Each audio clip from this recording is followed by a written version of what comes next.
Aadi welcome back to the channel. இன்னைக்கு நம்ம எங்கே இருக்கோம் அப்படின்னு பார்த்தீங்கன்னா திருவண்ணாமலையில் தான் நம்ம இருக்கோம்.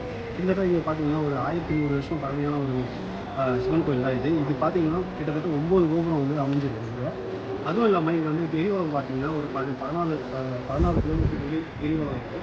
இங்கே வந்து பார்த்தீங்கன்னா ஒரு 6 வாரத்துக்கு சனிக்கிழமை ஆனால் நீங்கள் கம்பல்சரி இங்கே வந்துட்டு உங்களை என்ன வேண்டிகிட்டு இங்கே வரீங்களோ அது வந்து கன்ஃபார்மாக இங்கே வந்து நடக்கும். ஸோ கண்டிப்பாக நீங்கள் வந்து பார்த்தீங்கன்னா 6 வாரத்துக்கு கண்டிப்பாக கிரிவலம் இங்கே வந்துட்டு நீங்கள் போனீங்களா நீங்கள் என்ன நினைக்கிறீங்களோ அது வந்து இந்த இடத்துல கண்டிப்பாக அண்ணாமலையாரால் கண்டிப்பாக நீங்கள் வந்து